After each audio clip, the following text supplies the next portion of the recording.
Compo création 1-4-5. Alors 1-4-5 c'est une suite d'accords hyper utilisée dans la musique occidentale et ce depuis des siècles.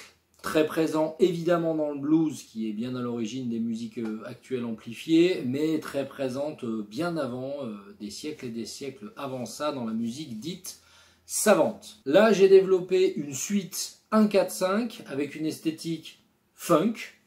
Je me suis largement inspiré de Lose Yourself a Dance de Daft Punk. J'ai pris une tonalité de mi mineur, j'ai pris un rythme binaire. Et donc, si je suis en mi mineur et que je veux jouer 1, 4 et 5, qui correspondent à l'accord du premier degré, l'accord du quatrième degré et l'accord du cinquième degré, et ben je prends ma gamme de mi mineur et je vais compter. Donc dans mi mineur, j'ai mi, fa dièse, sol, la, si. Voilà, ça c'est mes 5 premières notes de ma gamme.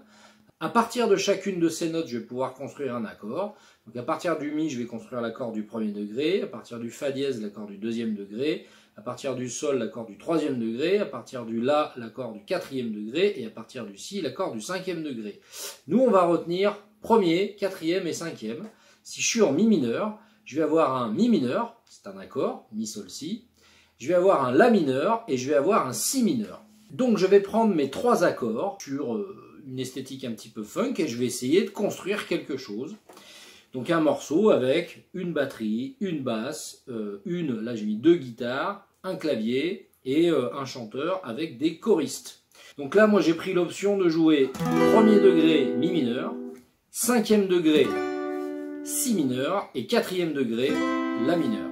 Donc mes contraintes étaient la suite d'accords 1, 4, 5. Pas forcément dans cet ordre-là, et quelque chose de funk que j'ai joué à 90 BPM. J'ai fait ce choix-là de tempo parce que j'avais un peu Lose Yourself a Dance de Daft Punk en tête. Dans la description de la vidéo, juste en dessous, vous avez tous les liens, c'est-à-dire l'audio de la version entière, l'audio du guitare-clavier, l'audio des voix avec un petit basse-batterie en fond, l'audio du basse-batterie.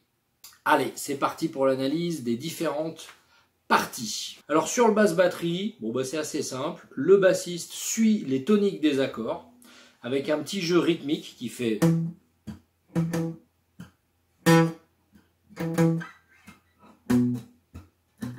Voilà, avec ce truc-là, ce placement-là, qui est suivi par le batteur et qui est suivi par la grosse caisse. Chose qui est beaucoup utilisée, et pas que dans la funk, au niveau du basse-batterie, c'est-à-dire cette espèce de cohésion entre le discours de grosse caisse et le discours rythmique du bassiste. Évidemment, sur la partie de basse, j'ai pris quelques libertés par moment de faire sonner des petits plans et des petites choses. Tout ce que j'ai pu faire, je l'ai fait sur la gamme de mi mineur. Gamme pentatonique avec quelques approches chromatiques. Sur la partie un petit peu dansante là après l'intro, j'ai évidemment mis la recette de grosse caisse sur tous les temps qui fait vraiment avancer les choses et qui est un peu un élément fédérateur de plein d'esthétiques. Alors j'ai pris le parti de faire une batterie très électronique avec des claps parce que ça me faisait marrer et du coup il manque un petit peu de vie, un petit peu de break et le batteur pourrait évidemment avec le bassiste se partager les rôles des fils de transition, c'est-à-dire des petits plans qui permettent de passer d'une partie à l'autre. Voilà, tantôt ça peut être un break de batterie, tantôt ça peut être un break de basse, tantôt ça peut être les deux qui se concertent. Les parties de guitare. J'ai écrit 2 parties de guitare. Une partie rythmique, voilà, avec cette rythmique-là, et une partie en cocotte. On appelle ça des cocottes funk là.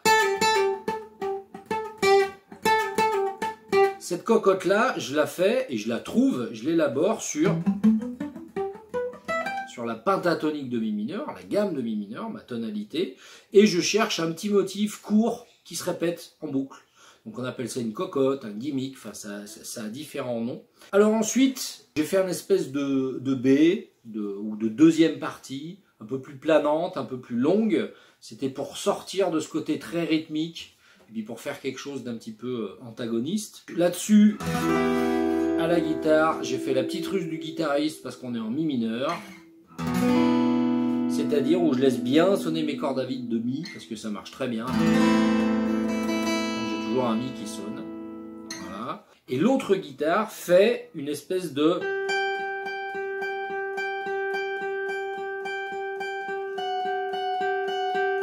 Une espèce de sol qui tient, avec une petite ligne descendante. Donc voilà, ça ce sont les deux parties de guitare du B.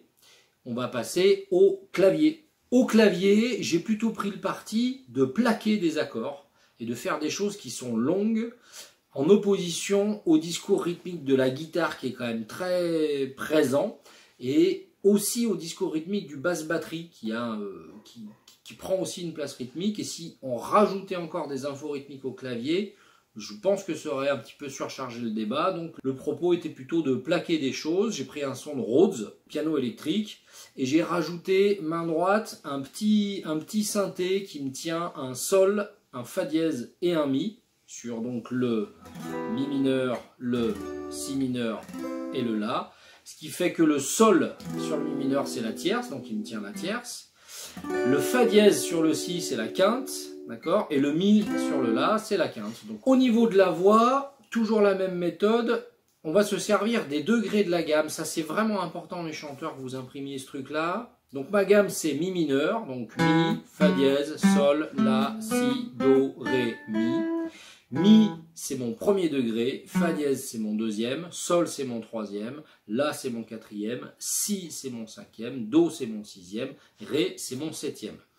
Alors, pour la première partie du chant, j'ai choisi de mettre un lead, donc un chant principal, qui se promène autour de la quinte et de l'octave, et un petit peu de la septième mineure. En tout cas, j'ai choisi de faire entendre ce truc-là. Ensuite, j'ai une partie plus planante, là, ma deuxième partie.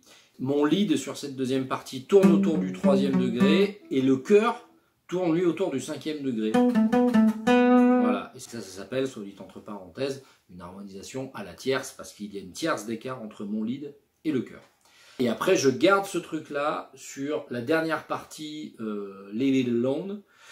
Donc je garde cette harmonisation autour de la tierce, autour de la quinte, et j'ai rajouté une troisième voix autour du premier degré, enfin de l'octave, et de la septième. Et donc au niveau des paroles, sur la partie de chant, j'ai évidemment réutilisé les paroles de Seven Nation Army. C'était donc Lose Yourself, un 4-5.